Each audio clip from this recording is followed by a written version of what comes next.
അനിൽ, തടിയന്തവിടെ നസീർ ജയിലിലും തീവ്രവാദ പ്രവർത്തനങ്ങളുമായി സജീവമാണെന്നാണ് NIA ഒടുവിൽ പുറത്തുവിടുന്ന വിവരം. ഒരേ സമയം കൗതുകവും ആശങ്കയും ഉയർത്തുന്നതല്ലേ ഇത്? ശ്രീജിത്ത്, വളരെ ആശങ്ക ഉണ്ടാക്കുന്ന ഒരു വസ്തുത തന്നെയാണിത്. പക്ഷെ ഇത് പുതിയതല്ല എന്നാണ് ഞാൻ പറയുന്നത്. കാരണം ഇത് തടിയന്നൂർ നസീർ ഈ ആക്ടിവിറ്റീസ് തുടങ്ങിയിട്ട് ഏതാണ്ട് 30 വർഷമെങ്കിലും ആയിട്ടുണ്ട്.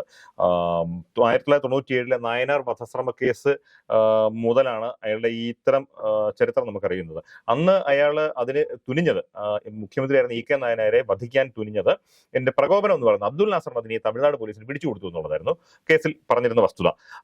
അത് മാത്രമല്ല, അന്ന് തമിഴ്നാട് പോലീസ് ആവശ്യപ്പെട്ട പ്രകാരം നമ്മൾ ഇവിടുന്ന് വലിയൊരു തീവ്രവാദി പിടിച്ചു കൊടുത്തിരിക്കുന്നു എന്ന് ഇടതുപക്ഷ സർക്കാർ അന്ന് വലിയ നേട്ടമായി പുറത്തു പറയുകയും ചെയ്തിരുന്നു. അത് അന്നത്തെ നമ്മുടെ പബ്ലിക് റിലേഷൻസ് ഡിപ്പാർട്ട്മെന്റ് ഇറക്കിയ ലഘുലേഖയിൽ പോലും അത് പരാമർശിച്ചിരുന്നു. ആ തരത്തിൽ സർക്കാർ എന്നതിനെ ഹൈലൈറ്റ് ചെയ്ത് പറയാൻ ശ്രമിച്ചപ്പോൾ ഇവർക്ക് പ്രകോപനം ഉണ്ടാവുകയും അങ്ങനെ നായനാരെ വധിക്കാൻ ശ്രമിച്ചു എന്നായിരുന്നു കേസ്. അത് തന്നെ വേറൊരു ഇവരുടെ സംഘത്തിലെ മറ്റൊരാൾ ഉൾപ്പെട്ട് കള്ളനോട്ട് കേസ് പിടികൂടി ശേഷം ആ പ്രതികളെ ചോദ്യം ചെയ്യുമ്പോഴാണ് ഈ മുഖ്യമന്ത്രി വധിക്കാൻ ഇവർക്ക് പ്ലാൻ ഉണ്ടായിരുന്നു മനസ്സിലാവുകയും തടിയന്നൂർ നസീർ അറസ്റ്റിലാവുകയും ചെയ്തത്. അപ്പോൾ അത് മുതൽ ഇങ്ങോട്ട് പലതവണ, പിന്നീട് 2007 കാശ്മീർ റിക്രൂട്ട്മെന്റ് കേസ്, പിന്നെ ഒരു റഹീം പൂക്കടശ്ശേരി വധശ്രമ കേസ്, അങ്ങനെ തുടങ്ങി ഏറ്റവും ഒടുവിൽ ഇപ്പോൾ തടിയന്നൂർ നസീർ ജയിലിലാവാൻ കാരണമായ 2008 ബാംഗ്ലൂർ സ്ഫോടന കേസുകളുണ്ട്. അപ്പൊ ഇതിലെല്ലാം ഇങ്ങനെ ഏറെക്കാലമായി നസീർ ജയിലിലാണ്. 2006, 2007 കാലത്ത് നസീർ ജയിലിലായതാണ്. അതിനു മുമ്പും ജയിലിലായിട്ടുണ്ട്. ഇപ്പൊ തുടർച്ചയായി ജയിലിലായത് ഈ 2007 കാശ്മീർ റിക്രൂട്ട്മെന്റ് കേസ് വന്നത് മുതലാണ്. അപ്പൊ ഈ കാലത്തെല്ലാം നസീറിന് ഇതുപോലെ തന്നെ ജയിലിന് പുറത്തേക്ക് വളരെ കാര്യമായ പ്രവർത്തനങ്ങൾ ഉണ്ടായിരുന്നു. പ്രവർത്തനങ്ങൾ എന്ന് പറഞ്ഞാൽ ഇറങ്ങി പ്രവർത്തിക്കാൻ കഴിയുന്നില്ലെന്ന് മാത്രം, പക്ഷെ നസീറിന് ജയിലിലേക്ക് സഹായം എത്തിക്കാനും ജയിലിൽ നിന്ന് പുറത്തേക്ക് സന്ദേശങ്ങൾ എത്തിക്കാനും വേണ്ട ദൂതര്, അതിനുള്ള ആളുകളെ എല്ലാം സെറ്റ് ചെയ്തിട്ടുണ്ട് ഇവര്. അത് നസീർ ഒരു വ്യക്തിയല്ല എന്ന് നമുക്കറിയാം. ലഷ്കർ തോയ്ബയുടെ ഒരു ഘടകത്തെ നിയന്ത്രിച്ചിരുന്ന ഒരാളാണ്. യഥാർത്ഥത്തിൽ ആദ്യകാലത്ത് ഈ ഞാൻ പറഞ്ഞ 97 കാര്യമൊക്കെ നോക്കിയ നസീർ ഒരു ലോക്കൽ ക്രിമിനൽ ആയിട്ട് കണ്ണൂരിൽ നിന്ന് വന്ന ഒരാളാണ്. പക്ഷെ അങ്ങനെ ഒരു ക്രിമിനലിനെ പിന്നീട് പലതരത്തിൽ ഉപയോഗിക്കാമെന്ന് ചിലരെല്ലാം തിരിച്ചറിഞ്ഞപ്പോഴാണ് ഈ തീവ്രവാദ പ്രവർത്തനങ്ങളിലേക്ക് വരുന്നത്. പെട്ടെന്ന് മനസ്സിലാവുന്ന ഒരു കാര്യം ഞാൻ പറയാം. 2012 നസീറിനെ ജയിലിൽ സിം കാർഡ് എത്തിച്ചു കൊടുക്കാൻ ശ്രമിച്ചു എന്നുള്ള പേരിൽ ഒരു യുവതി ദീപ ചെറിയാൻ, പന്തളംകാരിയാണ്, അന്ന് അറസ്റ്റിലായിട്ടുണ്ട്.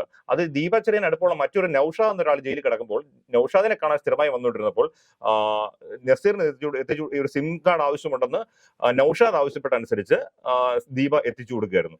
അന്ന് പാലാരിവട്ടത്തൊന്നും ID കാർഡുകളൊന്നും കൊടുക്കാതെ ആരെയോ സോപ്പിട്ട് സംഘടിപ്പിച്ച കാർഡ് കൊണ്ടാണ് ഇവിടെ വന്ന് ഇത് എത്തിച്ചു കൊടുക്കാൻ ശ്രമിക്കുകയും, അപ്പോൾ അത് പിടികൂടാൻ കാരണമാണ് വളരെ ഭീകരമായ ഒരു കാര്യം. അതായത് പാകിസ്ഥാനിലേക്ക് തുടർച്ചയായിട്ട് ഈ എറണാകുളത്തെ ജയിലിൽ നിന്ന് കോളുകൾ പോകുന്നതായി രഹസ്യാന്വേഷണ ഏജൻസികൾ തിരിച്ചറിഞ്ഞു. അങ്ങനെ നടത്തിയ പരിശോധനയിലാണ് ഈ നസീറിന്റെ വക്കിൽ നിന്നാണ് ഈ കോള് പോകുന്നതെന്ന് മനസ്സിലാവുന്നത്. അത് എത്തിച്ചു കൊടുത്ത് ദീപ ചെറിയൻ അറസ്റ്റിലാകുന്നത്. പിന്നീട് ഏതാണ്ട് 2015-16 കാലത്ത് ഈ നസീറിന്റെ ഒരു കെട്ട് കത്തുകൾ, അതായത് ഏതാണ്ട് 10-15 പേർ നസീർ എഴുതിയ കത്തുകളുമായിട്ട് ഒരാളെ എറണാകുളത്ത് റെയിൽവേ സ്റ്റേഷനിൽ നിന്ന് പോലീസ് പിടികൂടുന്നുണ്ട്. അത് ആ കത്തുകൾ നസീറിന്റെ കുടുംബത്തിലുള്ളവർക്ക്, ഭാര്യയ്ക്കും ഉമ്മയ്ക്കുമുള്ള കത്തുണ്ട്. അതുകൂടാതെ മറ്റു പലർക്കും അതിലും പറയുന്നുണ്ട് ചില സിം കാർഡുകളൊക്കെ ചില സ്ഥലങ്ങളിൽ എത്തിച്ചു കൊടുക്കാനും ചില പള്ളികളിൽ ചില സ്ഥലങ്ങളിൽ ഒളിപ്പിച്ചു വെച്ചിട്ട് ആർക്കൊക്കെ എത്തിച്ചു കൊടുക്കാൻ ശ്രമങ്ങളൊക്കെ അതിൽ വിശദീകരിച്ച് പറയുന്നുണ്ട്. അപ്പൊ അങ്ങനെയെല്ലാം വളരെ സജീവമായിട്ട് ഇത് ജയിലിലാണ്, ആൾ ഫിസിക്കൽ പ്രസൻസ് ജയിലിലാണെന്ന് മാത്രമേ ഉള്ളൂ. പക്ഷെ ഇതിന്റെ പ്രവർത്തനങ്ങൾ പുറത്തേക്ക് ആവശ്യമായ എല്ലാ തരത്തിലും വ്യാപിപ്പിക്കാൻ നസീറിന്റെ എല്ലാ കാലത്തും കഴിഞ്ഞിരുന്നു എന്നുള്ളതാണ് വസ്തുത. നസീർ ഇപ്പോൾ ഉള്ളത് ബംഗളൂരുവിലെ അതീവ സുരക്ഷാ ജയിലിലാണ്.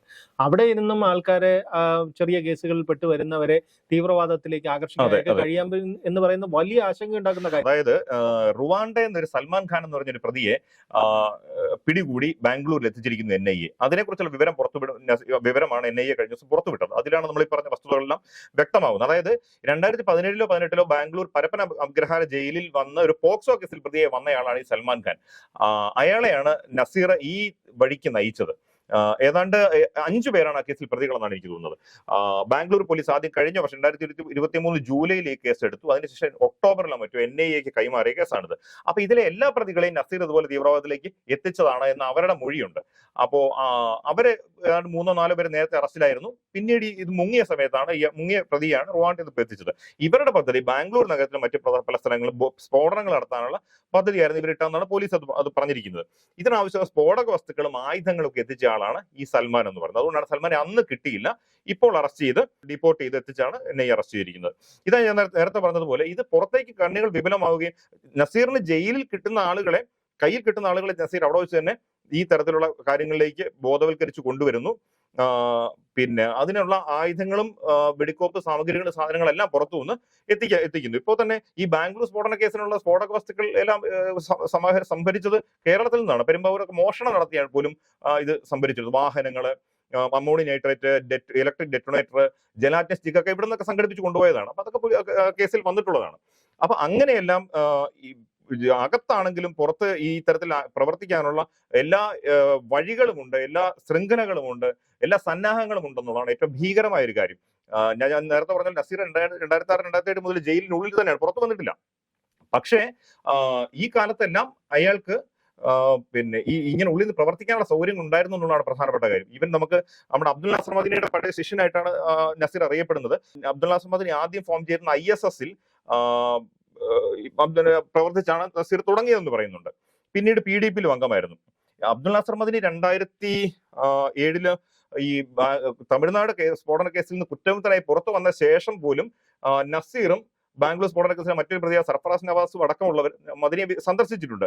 അതൊക്കെയാണ് പിന്നീട് അബ്ദുൾ നവാസ് മദനിക്ക് കുരുക്കാവുകയും അദ്ദേഹം വീണ്ടും ബാംഗ്ലൂർ സ്ഫോടന കേസിൽ പ്രതിയായിട്ട് ഇപ്പോൾ ജയിലിലേക്ക് പോകാനാണ് വരുത്തുന്നത്. ഇതിപ്പോ നമ്മൾ നോക്കുകയാണെങ്കിൽ കേരളം ഏറ്റവും കൂടുതൽ ഞെട്ടിയത് ഈ ISI റിക്രൂട്ട്മെന്റിന്റെ പേരിലാണ്. പക്ഷെ അതിനേക്കാൾ വലുതാണ് ഈ ജയിലിൽ വെച്ച് പോലും നസീർ ഇപ്പം നടത്തുന്ന തീവ്രവാദത്തിലേക്ക് ആൾക്കാരെ എത്തിക്കുന്നത്. ഈ നസീർ കേരളത്തിലെല്ലാം ഉണ്ടായിരുന്ന സമയത്ത് എത്രത്തോളം യുവാക്കളെ തീവ്രവാദത്തിൽ എത്തിച്ചിരിക്കും? അങ്ങനെ എന്തെങ്കിലും പരിശോധന നടന്നിട്ടുണ്ടാവും? അങ്ങനെ വിപുലമായ പരിശോധനകളൊന്നും അങ്ങനെ നടന്നില്ല. പക്ഷെ നസീറിന്റെ ഇതുപോലെ ഞാനിപ്പോ പറഞ്ഞതുപോലെ ചില ഇടപാടുകൾ പുറത്തു വരുമ്പോഴാണ് അതുമായിട്ട് കണക്റ്റഡ് ആയ ആളുകൾ ചിത്രത്തിലേക്ക് വരുന്നത് എന്നുള്ളത് പ്രധാനപ്പെട്ട കാര്യമാണ്. നമ്മൾ അറിയുന്ന നസീറിനെ ആദ്യം മലയാളികൾ അല്ലെങ്കിൽ നസീർ തീവ്രവാദ കേസിൽ പ്രധാന കണ്ണിയാണ് എന്ന തരത്തിൽ വാർത്തകൾ വരുന്നത് 2007 കാലത്തെ കാശ്മീർ റിക്രൂട്ട്മെന്റ് കേസിലാണ്. അതിൽ തന്നെ 4 പേര് അവിടെ കശ്മീരിൽ വഴി നുഴഞ്ഞു കയറാൻ ശ്രമിക്കുമ്പോൾ ഇന്ത്യൻ സുരക്ഷാ സേനയുടെ വെടികൊണ്ട് മരിക്കുകയാണ്. ആ 4 പേരും പാകിസ്ഥാനിൽ ട്രെയിനിങ് നേടിയവരാണ്. അതിലാണ് ആ കേസ് വെളിച്ചത്ത് വരുമ്പോൾ നസീറിന്റെ പങ്ക് സ്ഥിരീകരിക്കുന്നത്. അപ്പോൾ അങ്ങനെ അതിനുശേഷം അതിൽ ഉൾപ്പെട്ടിരുന്ന സൈനുദ്ദീൻ സിദ്ദിഖ് എന്ന് പറഞ്ഞൊരു മുതിർന്ന തീവ്രവാദി വളരെ കാലമായിട്ട് മുമ്പ് ഏതാണ്ട് എനിക്ക് തോന്നുന്നു 90s ആദ്യകാലത്ത് മലപ്പുറം കോമൻകല്ല് പാലത്തിനിടയിൽ പൈപ്പ് ബോംബ് വെച്ച കേസിലെ പ്രതിയാണ് അയാളും അയാളുടെ കൂട്ടാളികൾ, അയാളുടെ മരുമകൻ അടക്കമുള്ളവരാണ് ഈ കാശ്മീർ റിക്രൂട്ട്മെന്റ് കേസിൽ പിന്നീട് പ്രതിസ്ഥാനത്ത് വരുന്നത്. ഗുജറാത്തിൽ മറ്റു ഇന്ത്യയുടെ പല സ്ഥലങ്ങളിലുണ്ടായ തീവ്രവാദ കേസുകളിൽ സൈനുദ്ദീൻ സത്താർ എന്നായിരുന്നു മുഴുവൻ പേര്. സത്താർ പ്രതിയായിരുന്നു. ഇവരുടെ സംഘത്തിൽപ്പെട്ട സാബിർ എന്നയാള്, ഇതൊക്കെ നസീറിന്റെ കൂട്ടാളികളോ ശിഷ്യന്മാരോ എന്ന് പറയാവുന്നവരാണ്. സാബിർ എന്ന് പറഞ്ഞയാള് ആ കേസിൽപ്പെട്ട് മുങ്ങിയ ശേഷം ഇതുവരെയും അയാളെ പിടികൂടാൻ കഴിഞ്ഞിട്ടില്ല. NIA പോലും പിടികൂടാൻ കഴിഞ്ഞില്ല. അയാൾ പാകിസ്ഥാനിലുള്ളതെന്നാണ് ഏറ്റവും ഒടുവിൽ വന്നിട്ടുള്ള വിവരം. ഈ പാകിസ്ഥാനിലേക്കാണ് എറണാകുളം ജയിലിൽ നിന്ന് നസീറിന്റെ കോളുകൾ പോയിരുന്നത് എന്ന് ഞാൻ പറഞ്ഞത്. ഇത് കൂട്ടി വായിക്കേണ്ട കാര്യമാണ്. ഇങ്ങനെയല്ല ശ്രീത്ത് പറഞ്ഞതുപോലെ വളരെ വിപുലമായ ഒരു ശൃംഖല ഇപ്പോഴും ആക്റ്റീവ് ആക്കി നിർത്താൻ അയാൾക്ക് ജയിലിനുള്ളിൽ നിന്ന് കഴിയുന്നുണ്ട് എന്നുള്ളതാണ് ഏറ്റവും ഭീകരമായ ഒരു വസ്തു. ഇത്ര വിപുലമായ ഒരു തീവ്രവാദ പദ്ധതികൾ ആസൂത്രണം ചെയ്യുന്നതിനും ആവിഷ്കരിക്കുന്നതിനും അത് നടപ്പിലാക്കുന്നതിനും വലിയ സാമ്പത്തിക ആവശ്യമാണ്. ഇതെങ്ങനെയാണ് ഈ സാമ്പത്തികത്തിന്റെ കാര്യം? സാമ്പത്തികം കാര്യമായിട്ട് ആവശ്യം വരുന്ന ഇടപാടുകളാണ് ഇതിൽ പലതും. പ്രത്യേകിച്ച് ഈ മൊബൈൽ ഫോണുകളടക്കം പല ഫോണുകൾ വാങ്ങിക്കൂട്ടുന്നുണ്ട്. പിന്നെ വെടിക്കോപ്പുകളടക്കം ആയുധങ്ങൾ ഇതൊക്കെ വാങ്ങി പല സ്ഥലങ്ങളിലെ സംഭരിച്ചാണ് ഇതൊക്കെ ചെയ്യുന്നത്. പക്ഷെ ഈ ബാംഗ്ലൂർ സ്ഫോടന കേസിനുള്ള ഇത്തരം കുറെ അമോണിയം നൈട്രേറ്റ് അടക്കമുള്ള രാസവസ്തുക്കളൊക്കെ, ഇലക്ട്രിക് ഡെറ്റോണേറ്റർ അടക്കമുള്ള സാധനങ്ങളൊക്കെ മോഷ്ടിച്ചാണെന്ന് ഞാൻ നേരത്തെ പറഞ്ഞു. ഈ നസീറിന്റെ ഒക്കെ ഒരു പശ്ചാത്തലം നോക്കിയാൽ അത്തരം കാര്യങ്ങൾക്ക് അവർക്ക് മടിയൊന്നുമില്ല, അവർക്ക് പിന്നെ എക്സ്പീരിയൻസ് ഉണ്ട് അതിലും എന്നുള്ളതാണ് പ്രധാനപ്പെട്ട കാര്യം.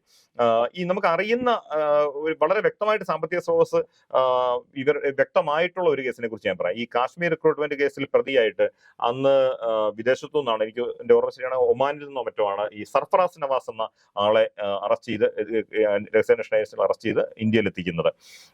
അയാളാണ് വളരെ വിദ്യാസമ്പന്നനായ ഒരു ചെറുപ്പക്കാരനായിരുന്നു. അയാളാണ് ഇവർക്ക് ആ ഇടപാടിന് മാത്രം പിന്നീട് ബാംഗ്ലൂർ സ്ഫോടനത്തിനും ഉള്ള പണം നൽകിയത് എന്ന് ആ കാലത്ത് വ്യക്തമായിട്ടുണ്ട്. അത് ഞാനത് മനോരമ ന്യൂസിലുണ്ടായിരുന്ന കാലത്ത് എനിക്ക് ഇവര് വിദേശത്ത് എത്തിച്ച സമയത്തുള്ള ഇവരുടെ ഇന്ററോഗേഷൻ റിപ്പോർട്ടുകളൊക്കെ ആ സമയത്ത് തുടർച്ചയായിട്ട് വാർത്തകൾ ചെയ്തതാണ് പല സമയത്തും. അതില് ഈ ഒരു പ്രധാന ഒരു അധ്യായം എന്ന് പറയുന്നത് ഗൾഫിൽ വെച്ച് ഷാർജ റോള സ്ക്വയറിൽ വെച്ചാണ് ഈ തടീന്റെ നസീറും സർഫറാസ് നവാസും തമ്മിലുള്ള കൂടിക്കാഴ്ച നടക്കുന്നത്. അത് വളരെ വിശദീകരിച്ച് അതിൽ സർഫറാസിന്റെ മൊഴിയായി പറയുന്നുണ്ട്. അന്ന് നസീർ ഒരു ആക്റ്റീവ് തീവ്രവാദത്തിലേക്ക് വന്നിട്ടില്ല. ഈ നയനാർ വധശ്രമ കേസിലും മറ്റൊക്കെ പ്രതിയായിരുന്നു, അബ്ദുൽ നാസർ മദനിയുടെ ശിഷ്യനായിരുന്നു എന്നൊക്കെ പറയുന്നതല്ലാതെ അയാളൊരു ഒരു ഒരു ക്രിമിനൽ കള്ളനായിട്ടും അങ്ങനത്തെ ചില ഇടപാടുകളൊക്കെ ഗുണ്ടാ പ്രവർത്തനമൊക്കെ ആയിട്ട് നടക്കുകയായിരുന്നു. അപ്പൊ അതുകൊണ്ട് തന്നെ ആയിരിക്കാം സർഫറാസ് മാസ്റ്റർ വളരെ കാര്യമായിട്ട് അവിടെ ഷാർജയിൽ വിളിച്ചു വരുത്തി ചോദിക്കുന്നുണ്ട്, എന്താണ് നിങ്ങൾ ചെയ്യാൻ ഉദ്ദേശിക്കുന്നത്, എങ്ങനെയാണ് ചെയ്യാൻ ഉദ്ദേശിക്കുന്നത് എന്നൊക്കെ ചോദിക്കുന്നുണ്ട്. അപ്പോൾ ഇത് ഈ ആളുകളെ റിക്രൂട്ട് ചെയ്യുന്ന കാര്യവും പിന്നെ ബാംഗ്ലൂരെ സ്ഫോടനം നടത്താനുള്ള പദ്ധതിയെ കുറിച്ചൊക്കെ നസീർ അവിടെ വിശദീകരിക്കുന്നുണ്ട്. ആ മീറ്റിംഗിൽ ധാരണ ഏതാണ്ട് 2-2.5 ലക്ഷം രൂപ ഇവർക്ക് കൊടുക്കാനാണ്. 2006 നോക്കണം. അപ്പൊ അത്രയും തുകയുടെ ഇടപാട് അന്ന് അവിടെ സംസാരിക്കുന്നുള്ളൂ. ഏതാണ്ട് ആ തുക പിന്നീട് നാട്ടിലെത്തിച്ച് സർഫറാസ് നൽകുന്നുണ്ട്. സർഫറാസ് ഈ ലഷ്കർ തോയ്ബ പോലുള്ള സംഘടനകളുടെ രാജ്യാന്തര തലത്തിൽ ബന്ധങ്ങളുള്ള ആളായിരുന്നു എന്നുള്ളതൂടെ മനസ്സിലാക്കി ചിന്തിക്കണം, നമ്മൾ കൂടുതൽ കൂട്ടി വായിക്കണം. അപ്പൊ അങ്ങനെ വരുന്ന തുക ഇവിടെ സ്ഫോടനങ്ങൾക്കും തീവ്രവാദ പ്രവർത്തനങ്ങൾക്കും ചെലവഴിച്ചിട്ടുണ്ട് എന്നുള്ളതിന്റെ ഒരു തെളിവാണ് ഞാൻ ഈ പറഞ്ഞ മൊഴികൾ. പിന്നീടും ആവശ്യമുള്ള പല ഇടപാടുകൾക്ക് ഇവർ തുക എത്തിച്ച് നൽകിയതായി പറയുന്നുണ്ട്. പക്ഷേ ഏത് വഴിക്കാണ് എന്നൊന്നും കൃത്യമായിട്ട് ഐഡന്റിഫൈ ചെയ്യാൻ ഒരു കേസിലും പറ്റിയിട്ടില്ല എന്നാണ് എനിക്ക് തോന്നുന്നത്. ഇതെല്ലാം ഹവാല ഇടപാടുകളിലൂടെയാണ് ഇത് വരുന്നത് എന്നുള്ള കാര്യം വ്യക്തമാണ്. അതിന്റെ ഒന്നും റൂട്ട് സോഴ്സ് കൃത്യമായിട്ട് ട്രാക്ക് ചെയ്തിട്ടില്ല എന്ന് വേണം മനസ്സിലാക്കണം. ഏതായാലും എന്ത് തന്നെയായാലും ഈ പദ്ധതികൾക്കെല്ലാം ആവശ്യമുള്ള എല്ലാ തരത്തിലുമുള്ള ലോജിസ്റ്റിക്സ് ആയാലും മാൻ പവർ ആയാലും സാമ്പത്തികമായാലും ഇതെല്ലാം അവർക്ക് വേണ്ടവോളം വേണ്ട കേന്ദ്രങ്ങളിൽ വേണ്ട സമയത്ത് എത്തുന്നുണ്ട് എന്നുള്ളതാണ് ഈ ഏറ്റവും ഒടുവിലത്തെ ബാംഗ്ലൂരിലെ കേസൂടെ കാണുമ്പോൾ നമ്മൾ മനസ്സിലാക്കേണ്ടത്.